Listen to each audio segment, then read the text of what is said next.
Are there faster Alfas? Absolutely. Are there Alfas that are more rare? Absolutely. Are there Alfas that are more desirable? Well, sure. I'd love to have an HC 2300 Zagato Spider, but I'm going to be practical for once. That doesn't make sense in today's world. What makes sense is a car like this that you can hop in and drive, and also happens to be one of the most beautiful Alfas of all time, and that's something to be celebrated.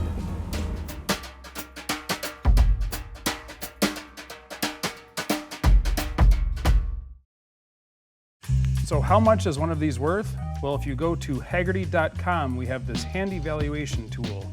The Giulietta Spider currently has an average value of nearly $70,000, but the Spider Veloce has always been the top dog in the Giulietta world. As of May 2021, a number 1 condition 750 Veloce Spider is valued at $180,000, while a number 2 excellent condition example is valued at $135,000.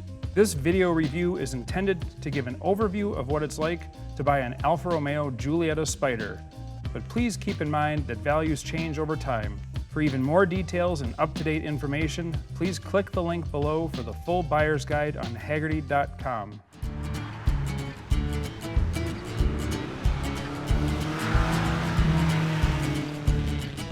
Alfa Romeo is one of the most storied and romantic brands in all of automotive history. They built championship Grand Prix cars, the 8C, the P3, the stuff legends were made of, the stuff that Enzo Ferrari learned how to race with. But war can change a lot of things, and in Alfa's case, they realized that to survive, they couldn't just be a car company making super expensive, bespoke, special Grand Prix cars and touring cars for the wealthy. They needed to become a production car company. So in 1954, they introduced the Giulietta. It was their first mass-produced car. The Berlina sedan was truly the car that saved Alfa Romeo. But in 1955, they introduced this, the Giulietta Spider.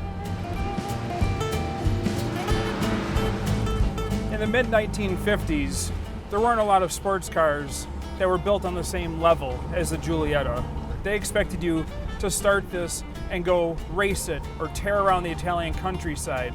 Or, as soon as the American importer Max Hoffman laid eyes on the Giulietta, he thought this was a perfect car for the US market, and he convinced Alfa Romeo to let him import them. This is one of the cars that Max Hoffman imported, and this is a car that came to the United States in 1958, and its first owner immediately started racing it, which is what a lot of owners did, because after all, if you buy a car with this kind of performance, why wouldn't you race it? Trying to explain all the variations of the Alfa Romeo Giulietta in one short buyer's guide would be impossible, but I'm going to attempt to hit a lot of the high points so you at least know enough to be dangerous. First of all, this is a 750 chassis car, meaning it's a short wheelbase variant. These were made from 1955 through 1959. In 1959, they had what was called the interim car, which bridged the gap between the 750 chassis and the 101 chassis that came later. That was a longer wheelbase. They made it a longer wheelbase, and they had to lengthen the door, and they had to add a fixed vent window here. So if you're looking at a Giulietta and it has a vent window here, it is a 101 chassis interim car. Well, how the heck do I tell the difference between a Giulietta and a Giulia? Here's one easy way: the hood. A Giulietta has a flat hood. The Giulia, with its 1600cc engine, has a hood scoop. So you'll notice that right away. Body condition is paramount on Alfa Giuliettas. Number 1, they're rust buckets. Number 2, they're old. Most of them have been raced, crashed, abused. One telltale sign to know how badly it's been abused or how badly it's been wrecked is how everything fits. These are called the eyebrows. You want to make sure the eyebrow fit is nice and tight to the body. Each car had all these components individually fitted to each chassis at the factory. So they were hand fit before they were chromed. So when they get replaced later in life, you'll have a gap or some unevenness in here that you can tell right away. Headlight trim rings, the bumpers, the grille, all this stuff should fit nice and tight and flush. Everywhere water can sit in these is a water trap. The rocker panels are the main structural component of the car. They are a multi-paneled affair with multiple pieces of steel that are boxed together to make a structural entity. So if you see rust on the exterior of the rocker panel, you can be rest assured the inside is completely rotted away. So when you have rotted away rocker panels, you also lose your door fit. When you lose the backbone of this car, it too sags in the middle because there's nothing up here to hold it together. These have been desirable cars for a long time, and many of them have been restored. The problem is telling if it was restored well. You should really find somebody quite familiar with a Giulietta or Giulia to look at it with you. Now obviously this car, being a 750 Veloce Spider, also called the Super Spider by Alfa Romeo, has the 1.3 liter dual overhead cam all aluminum power plant with dual Weber DCO3 carburetors that were later replaced with the superior DCOEs. If you're missing DCO3s from a 750 Veloce, plan on spending $10,000 and up for an original matched pair of DCO3 carburetors. Some other telltale items to distinguish if the car is a true Veloce or not are this air box. The non-Veloce cars, now known as Normales, came with a single Solex 2-barrel carburetor with an air cleaner that simply sat on top of it. The air box mounts to the firewall and has 4 nuts welded into the firewall to hold these straps that hold the air box in. The Veloces had a fuel pressure regulator here with a bracket welded to the inner fender. So if you don't see the 4 holes in the firewall that look like they were factory installed, and you don't see the bracket here for the fuel pressure regulator, and most importantly, you don't see the added air scoop inside the side of the grille that feeds the air box, you may be looking at what they call an abnormale, a normale Giulietta Spider that was converted to a Veloce. One other way to tell if it's been converted from a non-Veloce to a Veloce is this number stamped in the firewall. The chassis number is stamped in it, but right above it is an F for 750F, which denotes a Veloce. There is also a chassis data plate on the underside of the hood, which has the chassis number and the original engine number. So you want to look at that plate and confirm it matches this stamped in number on the firewall and the engine number stamped in the side of the engine. One of the last special items under the hood of a Veloce is this tubular exhaust header. Where the Normale Spiders would have had a cast iron exhaust manifold, the Veloces had this gorgeous sand-bent tubular exhaust header that goes down out of the engine compartment under the driver's feet. It's a long tube design which adds a lot of top-end horsepower. If you drive a Veloce back-to-back with the Normale, you'll like how the Normale drives around town, but you'll like the way the Veloce drives on a back road or accelerating, because once you hit 5,000 RPM, they're a completely different animal.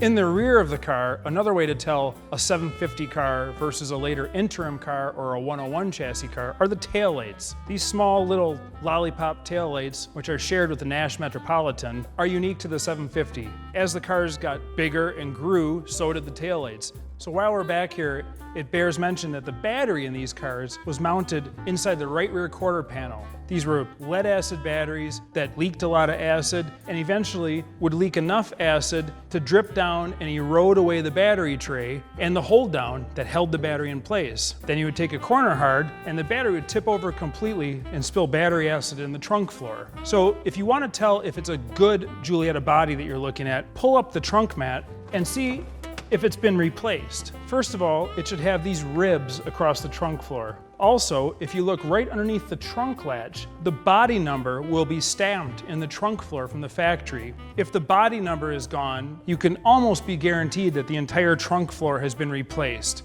And the more metal that has been replaced on the car, the less original it is, and possibly the worse it was to start. So on the inside, all Giuliettas are very similar. However, there are detailed differences that differentiate the models. The 750 Veloces have no glove box door. They have a grab handle here. They also have no choke. Instead of a choke, what they have is a manual idle speed. So what you do is you pump the Weber carburetors and their accelerator pumps to get enough fuel in the engine. You hope that that battery way in the back has enough juice getting up to the starter. And if the car should start, you simply twist this hand throttle to raise the RPM to about 2,000 RPM, and you sit there and let the car warm up before you try to drive off. If you try to drive off in a Veloce that's not warmed up, you will not be pleased with it. The high lift camshafts and high compression and race tuning do not bode well for cold weather or cold operation.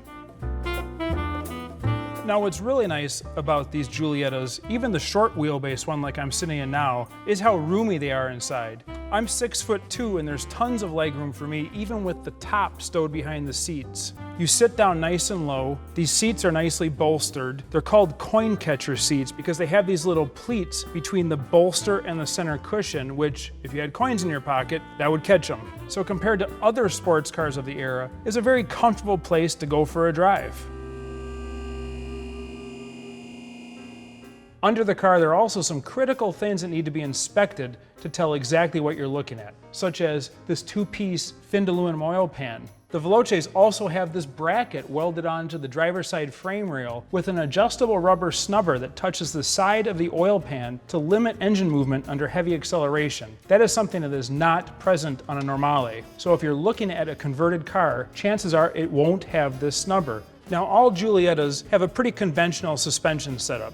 It's independent front suspension with upper and lower control arms, a live rear axle with trailing links and upper trunnion and coil springs. Now, in this particular car, the springs and shocks have been upgraded, which is a common modification and not a big deal because the stock springs were very soft, and most people like to change them out to give a little less roll when cornering.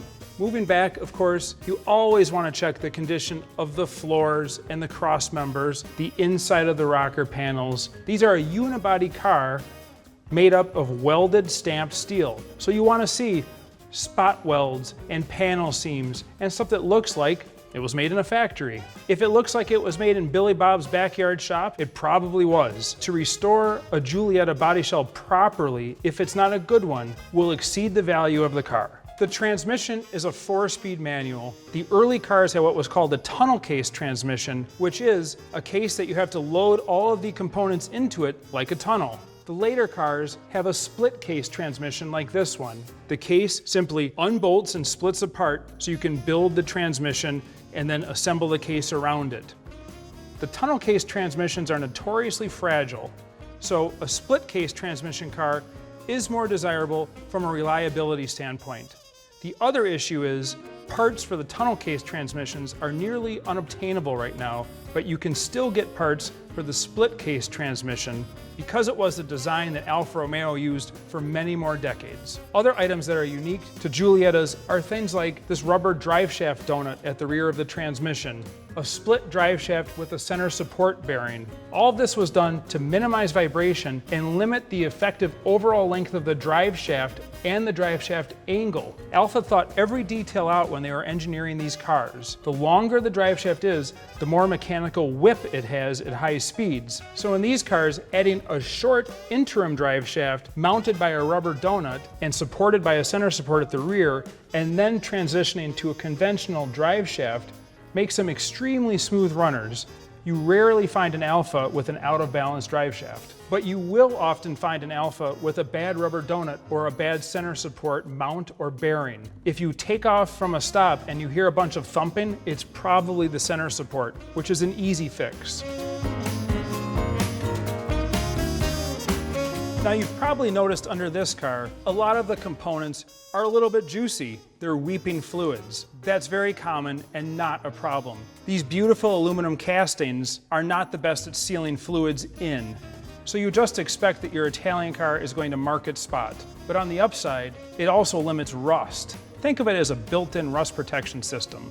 Now, the live rear axle, again, does have this beautiful cast aluminum center section. It has a removable sump, and if you'll notice a common theme, it's that Alfa Romeo knew the more fluid a component could hold, the lower the operating temperatures would be and the better the reliability would be. The last unique Veloce item I'll point out is the fact they have an electric fuel pump mounted in front of the rear axle on a very nice factory-installed bracket. The Normales had a mechanical fuel pump on the engine, and they had no such bracket in the rear. So if you see a car that is reported to be a Veloce, but it has no bracketry for a fuel pump, and it has some crude device hanging an electric fuel pump in the back, or worse yet, in the engine compartment, it's another cause for concern.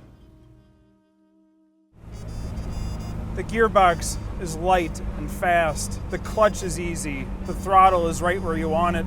The Webers respond instantly. They have accelerator pumps. But the other thing we need to look at is the practical aspect of it. Most sports cars of the day had soft tops that could barely stay on, let alone keep out the weather. The Alfa has a folding top, stows neatly behind the seats, and is darn near weather tight. It has roll-up windows, no side curtains. The driving position, while classically Italian, puts you right where you need to be in the car. They're floor hinged pedals, so that takes a little getting used to, but you hardly notice it after a while. In Europe, when you have to flash to pass, in other cars, you have to turn the headlights on. In Alfa, you press the center of the steering wheel. What is typically a horn button is a switch that flashes the high beams. You don't need to take your hands off the wheel at 100 miles an hour to tell the guy in front of you to hurry the heck up.